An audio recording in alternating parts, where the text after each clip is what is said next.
What's up, guys? Today I want to talk to you about phrasal verbs with the prepositions out and in. So I want to do these sorts of live videos a little more often and help you guys learn a bit more Australian English and just English in general.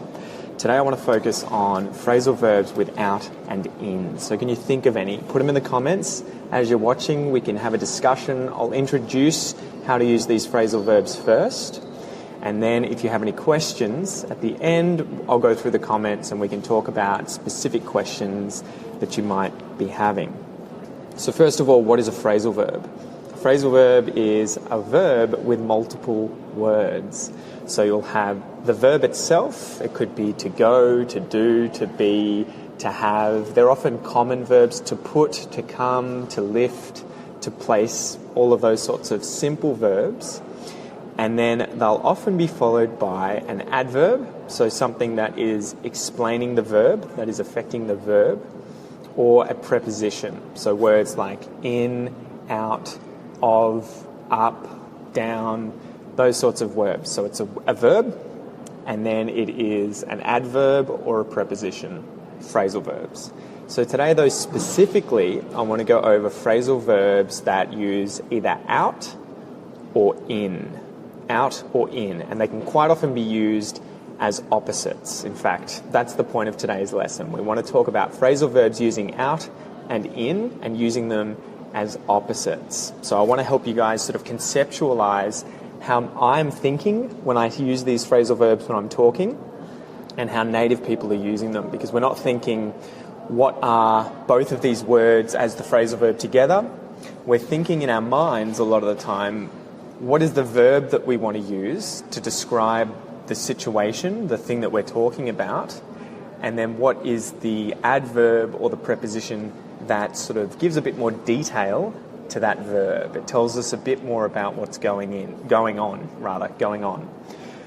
So, okay, let's go over some examples. If you come out of a building, you're exiting the building. If you come into a building, you're entering the building.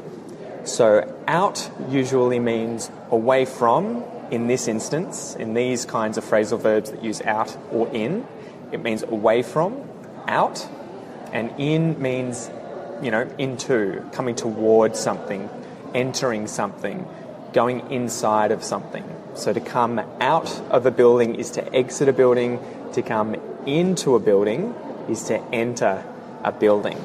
And so out and in or into, in both of those cases, it's not telling you how you're getting into the building or how you're getting out of the building. It's describing the direction that you're taking. So the verb to come is what's telling you what's happening, how it's happening. It's describing the movement. And the preposition out or in is telling you the direction. It's telling you which way that thing is happening. So you can come out of the building, and obviously the verb come is suggesting that the person describing it is already outside of the building. So they're saying you're coming out, so you're coming towards the person who's talking. Whereas if you're coming into a building, you're the person who's talking, or the thing that's, the verb's being used with, is talking about that thing coming in towards that person inside of the building. So to come out of, to come into. We can use out and in to mean exactly the same thing and pair it up with different verbs. So any different verbs. If you are coming into or out of a building, but say you're running, you can say, I'm running out of the building. So again, out is telling you that you're exiting the building, you're going away from the building, and running, I'm running out of the building, is describing how that movement, how that action is taking place. So to come out is just to come out, you're leaving it, but it's not really telling you in what way that's happening. You could say, I'm running out of the building, where you would actually be running. I'm walking out of the building, so you're walking. Again, the verb is just describing how that action is taking place, and the preposition is telling you the direction. So that's how I'm thinking about it in my head. Whenever I'm talking about these things, the verb is describing how it's happening, and then the preposition that adds on to the phrasal verb is telling what direction that it's going. So that's the detail. You can use other verbs quite often, like to enter and to exit, but if you want to specify how you're entering or exiting, say if you're trying to talk about running, walking, jumping, hopping, then you have to obviously add more detail. And so it's a lot easier to just say, I'm hopping out of the building, I'm jogging into the building, I am hopping out of the building. So that's out and in the case of going inside of something, going into a building, entering a building, going towards a building or like inside of it. And to go out or to come out or to run out is to exit, to exit. So what are some other examples that we could go over? If I was at the beach and I wanted to swim out, that would mean I was swimming away from the shore. So the shoreline is the sand, the land, and then you've got the beach. And if I swim out, I'm going away from the beach. So I'm swimming out. If I enter the water and I'm just walking, I could say that I'm paddling out. So I'm just walking around in the water. But again, if I say out, it's saying that I'm paddling. I'm walking in about, knee-deep water, but I'm paddling. So that's the action that's happening. But out is saying it's away from the beach. So I'm moving away from the beach. But I could use in if I want to say that I'm coming towards the beach. So if I was out behind the break, behind the waves, in the water, I could say, okay guys, we've got to swim in to the beach, we've got to swim in to the shore, we have to go in to the shore, we have to go into the beach, and it means towards. So swim out is to go away from, to swim in is to come towards, and swim in this case, or paddle, or boogie board, surfboard, sail, any verb you want to do is just talking about the action. It's talking about the way that you are going out or that you are going in. So that's the way that I would think about it in my head. First, I'm using the verb to describe how I'm doing it. So if I'm swimming, if I'm walking, if I'm running, if I'm paddling, if I'm jumping, the verb's saying how that thing is happening, how it's taking place, and then the preposition that I add on to that verb at the end of that verb that turns it into a phrasal verb is talking about the direction that it's going. So going out, coming out, swimming out, going in, coming in, swimming in. So that's how I'm thinking about it in my head. What are some other verbs? Do you guys have any verbs that you want to chat about that have out or in them that you can think about being used like this, where when you use out plus the verb, you're going away from, or when you use in plus the verb, you're coming towards? Chuck some down in the comments. Let me know what you think. Let's see if any come up. Ooh. No one's got any ideas? None? You must have some. You must have some. Give me some phrasal verbs, guys. Some with in or some with out. How can you think about going out of something or coming into something and changing the verb around to describe it in different ways? So could you do it? Can you show me some examples, some sentences where you would use this to describe, say, running, walking, swimming, jumping, hopping, rolling? Could be anything. Driving, motorbiking. Can you think of anything? I'm going to do a little search online, see if I can come up see if I can find some examples of other ways of saying it. But in the meantime, chuck some down in the comments. Let me know what you think.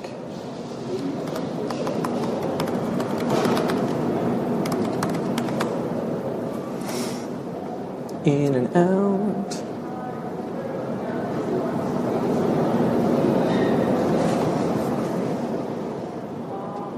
Nothing? Nothing yet, guys? You're watching, but you're not saying much. No comments. Far out. All right. What are some other examples I can think of?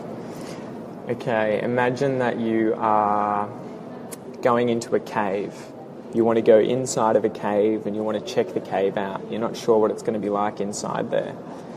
If you're running into the cave, how could you better explain that? How could you use another phrasal verb to describe that, but using into the cave? What would happen if you were just going slowly? How would you do that? What verb would you use to express, just into the cave? What verb would you use, guys? Chuck it in the comments, let me know. Waiting. How are you going, Vivian?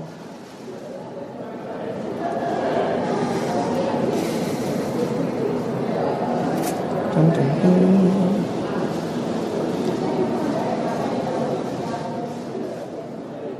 All right, walking. You can imagine walking into the cave. What about if you wanted to say you were doing somersaults, you were rolling. If you were going towards the cave, how would you use rolling and which preposition? Which one would you use? Rolling. To creep on. To bringing out, walking into the cave, bringing out. Okay, so bringing would be that the verb is you're the one taking that thing. And I guess if you're bringing it out of the cave, it would be that you're exiting the cave. So, Michael, imagine that you were taking something out of the cave, say a bat out of the cave or a rock out of the cave. You're taking it. If you're taking it with you, then you're bringing it out. But I think the verb bring means you've got in mind what you're going towards. So if there was another person outside of the cave waiting for you to come out of the cave with that thing, the bat, the animal, the rock that you're taking out of the cave, if you're bringing that thing to this person, then you could say, I'm bringing that thing, whatever it is, out of the cave to this person. So we're using the verb bring to talk about what's being done. We're using the word out to say that it's coming out of something, it's coming out of the cave. We're taking this rock, or we're bringing this rock out of the cave. And then I use the preposition to explain who it's going to. So it's going to this person. So I'm bringing the thing out of the cave to someone. If the person was inside the cave, if the person was in the cave and I needed to bring something to that person, I could say, I'm bringing the thing to you in the cave, or I'm bringing the thing into the cave to the person. And that's where you get more complicated phrasal verbs, when there are two directions that are kind of happening, at least with me explaining this off the top of my head. You're bringing the thing into the cave to someone, or you're bringing the thing out of the cave to someone. So that's how you would think about it, at least as a native. That's what's going on in my head. I'm not thinking which phrasal verb is appropriate here, which prepositions do I need to use. I'm thinking, how do I describe the action with the verb?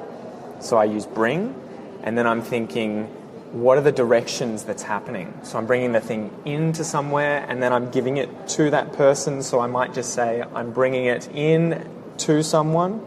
If I'm taking it out of somewhere or bringing it out of somewhere, then I'm thinking first and foremost, what's the action? I'm bringing it. Which way am I going? I'm coming out, or I'm going out. I'm bringing it out. I'm taking it out. And then, am I giving it to someone? Then I have to use to, because it's going from me or from wherever to a person. So that's talking about that. I guess it's intransitive, I think, where it's going to a person, to a thing. Two things are joining. It's going to the person. So I hope that makes sense. Rolling on, Melanie. How do you want me to use rolling on? It's rolling on something. That's probably for a different day, where we could talk about on or off, or on or under in phrasal verbs. But I guess rolling on would be, doing this action. If you were tumbling, rolling, and on is on something like this, rolling on. So what about you guys? Have you got any other phrasal verbs that you want to talk about that use in and or the word out, so in or out with phrasal verbs. Put them in the comments. Let's have a chat about them, see if we can talk about using them. What about you, Michael? Have you got any more that you want to talk about?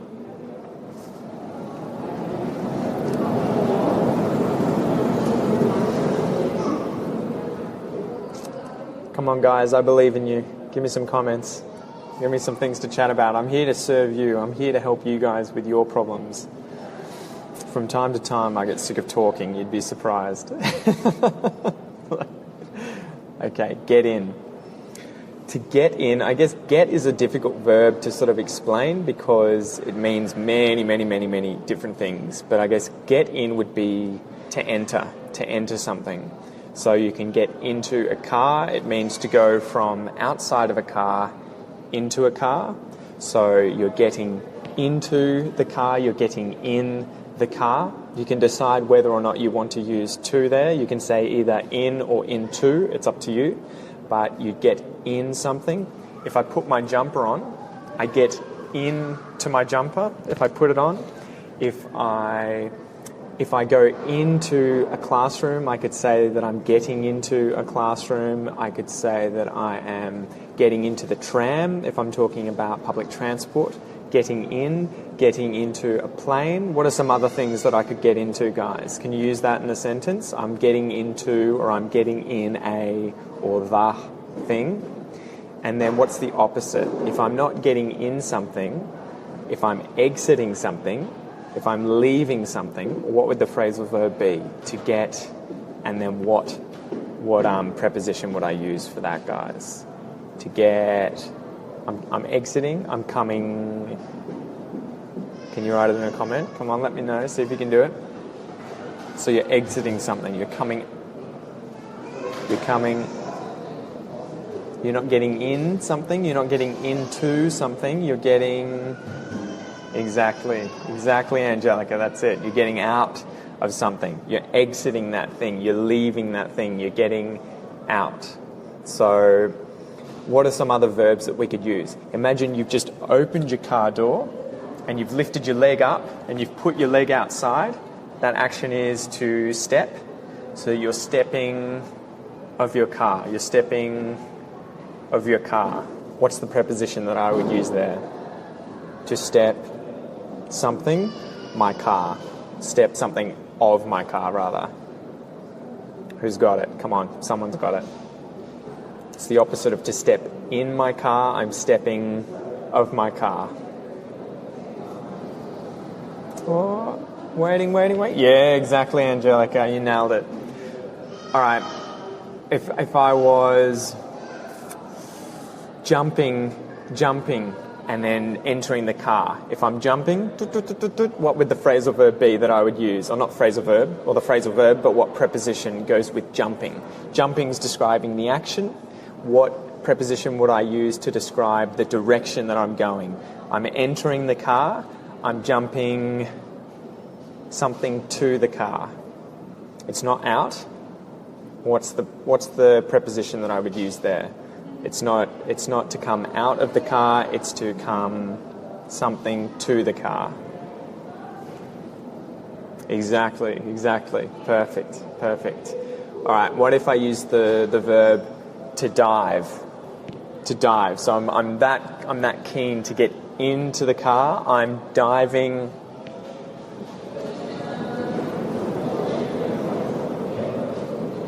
Someone's got it.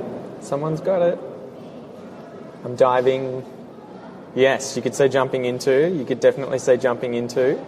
And what if I change jumping and I want to use the verb diving? What would I say then? I'm diving the car. Diving.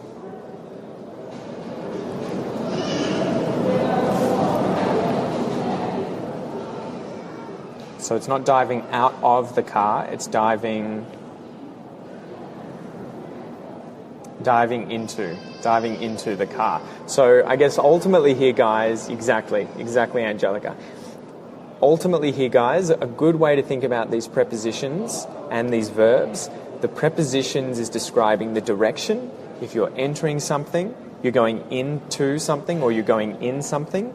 in. If you're coming out of something, that's the direction. To exit, to go away from, to move away from, out.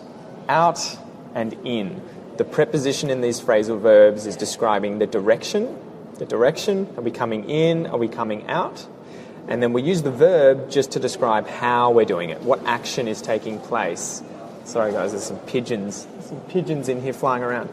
What's the action that's taking place? So the verb could be jumping, it could be swimming, it could be running. It's describing how you're moving from one place to another place, whereas the preposition is telling you which way you're going, at least in this case with out and in. There are definitely lots of irregular phrasal verbs where they're not literal, so you'll use out and in and it won't mean this sort of thing, but this is a good way of thinking about how to use these phrasal verbs when you're wanting to just use them on the fly. Use them by making them up, to improvise when you talk. That's what I'm doing ultimately as a native speaker. I'm not thinking which phrasal verb do I need to use. I'm thinking what verb do I want to use to describe the action that I'm talking about, and then what preposition or adverb do I want to use to describe how this verb is happening, which direction it's going in. So that's just a really good way of thinking about it, guys. It's good because it simplifies things. You don't have to learn 100 different phrasal verbs like that. You have to learn a handful of verbs, simple verbs like running, jumping, walking, coming, going, very, very simple verbs. And then all you have to learn are simple prepositions, up, down, out, in, off, on. And then you just put them together. So that's why I really like phrasal verbs. They seem confusing at times because there's a lot of them, but they're actually really simple when you break them down, and they will simplify your English and make talking a lot easier. So anyway, that's enough for the content here, guys. I just want to open it up now where you guys can ask me any questions you want. So we can talk about phrasal verbs, we can talk about English. This is your chance to just ask me questions, and I will try and help you for another 10 or 20 minutes if I can. So put some questions in the comments, guys. It's totally up to you what you ask me, and I will do my best to help you with any problems that you are currently having. So hit me up, go for it.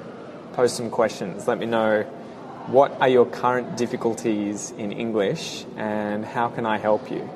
What can I do to help you? And that was a good example, David, to dive into a car. So what have you said here, David? I can't make sense of this sentence. The party came in for a lot of criticism. What's the context? Because even for me, just by itself, I don't know what the party is. The party could be a political party, it could be a group of people, it could be an event at a house, but by the sounds of it, that would be a political party if they're being criticised. So it would depend on the context. But I would imagine that if it came in for something, that would be the idea that the party has entered somewhere and then has received a lot of criticism. So it's gotten a lot of criticism. So if you come in for something, I guess it's the idea that it's entered, it's come in, and for as in kind of like to receive, to get. This is for you. If you give something to someone, it's for them. The criticism is for them. So they've entered somewhere, they've come into somewhere and then received that criticism. So the party's come in, whatever in is talking about, wherever that place is, whatever the context is, and then they've received a heap of criticism. So I hope that makes sense. Anyone else? Any more questions? So we're taking questions. If you guys have anything you want help with in English, feel free to ask. Just chuck it in a comment, ask away. I'm happy to chat to you guys for another 10 or 20 minutes. We'll see how we go. Just keep giving me questions. Beep, beep, beep. Questions. No one's got any questions? Any difficulties? Any phrasal verbs? Any confusing vocab that you guys have been working on recently? Any expressions? Any slang terms that you want to work on or talk about or chat about? Anything accent-wise that you want to chat about? Freaking out? Where is the action? Well, freaking is the action. That's the verb. Freaking is in like to panic, to, I guess, be going a bit mad, to be worrying a lot. And I guess out, I think in this case, it's used in a different manner. So it's not in or out. You wouldn't freak in, you wouldn't freak out talking about going towards or away from. I guess the idea would be more that out is that it's visible. I can see that you're freaking. So you can use the verb here to freak by itself. I'm freaking. But if I'm freaking out, I think a good way of thinking about it would be that it's visible. So you can see it outside of me. I'm not freaking inside my head. I'm freaking out. So other people can see it. It's apparent. It's obvious on my face. It's obvious by my actions. It's outside. So I think it's one of those more complicated phrasal verbs that you might have to just learn together, where it's not as simple as this is the opposite and this is the other, side of it, like going in, going out, looking up, looking down. But freaking out is common and you will hear it a lot. And that's just my way of thinking about it. I would think that it's out as in like it's on the outside of you. Why do you say get in, get out of a car, but you say get on, get off a bus? This is a good question, and it's one that I get quite a bit. Transportation. So if we're talking about public transport, we will often use on and off as opposed to in and out. I don't know why this is. It's just something that English speakers do. So for example, you can definitely use in and out, but they mean different things. As soon as you use on and off, I know that you're talking about like a ride. It's transport. You're going from one location to another. It's a trip. It's a journey. And if you're on something or you're getting on something, it's that thing that's taking you for the journey. If you get off it, you're exiting it. So you would get on a tram, you would get on a bus, you would get on a plane, you would get on a boat, and you would get off a tram, you would get off a bus, you would get off a plane, you would get off a boat. But if it's a car that's yours, obviously that you're not, your own public transport, you would say get in, get out. And it's weird because we have things like taxis where we would never say get on a taxi or get off a taxi. A taxi or an Uber, you would say to get into a taxi, to get in a taxi, to get out of a taxi, to get out of an Uber. So I think it's more transport where there are multiple people inside. Out of a bus, of a plane, of a train, whatever it is, that to me means that you're talking more about actually going inside of it. So for instance, if someone said to me, I am on the plane, I'm getting on the plane, it's sort of like they're boarding. They're about to get on the plane and be ready to take off and go on their journey. If they talked about being in the plane or getting in the plane, it's effectively saying the same thing, but it's just describing it a different way. So this time you're saying you're entering the plane. So if someone was on the phone to me while the plane was sitting there on the tarmac, ready to take off, and their phone wasn't off yet, and they were saying, I'm in the plane now, it would make me think that they were literally inside of it. So in my mind, I'm thinking they're inside of the plane. Whereas if they say I'm on the plane, that makes me think transport. They're on the transport as opposed to inside of the transport. Do you know what I mean? Oh man, I'm about to lose battery, guys. 10% left, so give me some more questions and we'll go until this thing dies. What else can I help you with? We're talking about phrasal verbs in this episode, guys. So we were mainly talking about in and out as opposites, out being towards, out being away from, in being towards. But we've opened it up now to just questions, so feel free to ask questions. If you escape from a house or your house, could you say that you stole out from them? No. Stole would be to rob, to take something. So to steal something, it's to take when it's not yours. It doesn't belong to you. So you would say you ran out of your house, you escaped out of the house, you jumped out of the house. You change the verb depending on how it is that you exited the house. So you could, if you jumped out of a window, if you exit via the window, you jumped out the window. If you ran out the front door, you can say I ran out the door. but to steal is to take something that doesn't belong to you. So you wouldn't use it in that sense. But out is good. That's a good preposition to be using if you're leaving a house, especially if it's something that's like on fire. Any other questions, guys? Hopefully my phone will stay on for another 5 minutes or so. But I'm down to 10%, a bit less than 10%. So hit me up quickly before the battery runs out. More phrasal verbs. Give me some more phrasal verbs, guys.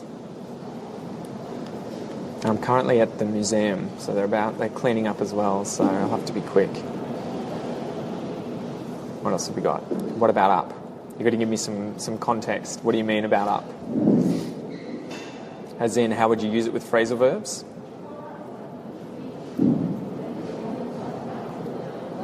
Usually it would be used to talk about increasing something. So if you turn up the volume, clean up, that's to completion. That's used in a different way, but that means to completion, to finish it, I guess. So if you clean something up, you're not just cleaning it, which could mean that you did a little bit, but you didn't finish. If you clean up, someone's asking you to completely finish cleaning. So you need to completely clean everything. So if I had a party in my house and there was mess everywhere and someone told me you need to clean up, it means I need to completely clean everything. Whereas if they said you need to clean, it's like you can just clean a little bit and then maybe that's all they meant, or it could mean that they want you to clean everything. What else have we got here? To make up. That depends on the context, but it would often mean to fix your relationship if you had a fight. So if you make up with someone, it would be you had an argument and you want to fix things. You want to resolve it. You might apologise, say sorry. You fix it up. You make up. You resolve it. Anyway, guys, I think they're cleaning up here. So I'm going to have to leave. You're all good? All right. I'll chill for a bit, but I think the phone's about to die, so if you have any more questions, quickly send them in and I'll try and get through them. Hola! And so I've got about maybe 5 minutes left before the battery runs out. Listen up. Listen up. I guess that would be like increasing up and down here. It's sort of like to raise your attention. So no worries, Baha. If you listen up, it means that you have to concentrate more. You have to try and listen more. What does the phrasal verb to mix it up mean? What's the context, Yupin? Give me some context. How would you use that in a sentence?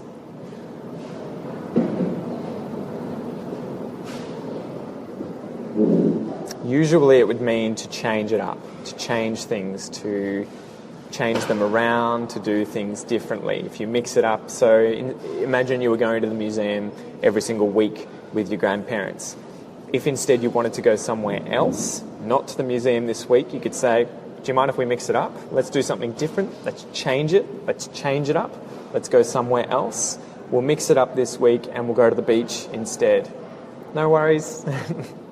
Any more questions, guys? Smash these out. See if you can give me some more before my battery dies or I bail. Any more phrasal verb issues that you guys have been having? Any more that you want to discuss or try and clear up, try and resolve, try and fix up? Come on, battery. Last. I'm wondering in my head too, what's going to happen if the battery runs out and I haven't clicked finish the live session? Hopefully it stays on Facebook and we don't lose it. Any more questions, guys? Phrasal verbs? Any more difficult phrasal verbs you want to talk about? No, my pleasure, Yupin. To put in, again, what's the context? To wrap it up. Wrap it up means to finish, but literally it would mean to, let's see if I can explain this. If I had my arm and it had broke and I put something around it, that's to wrap my arm, it, up.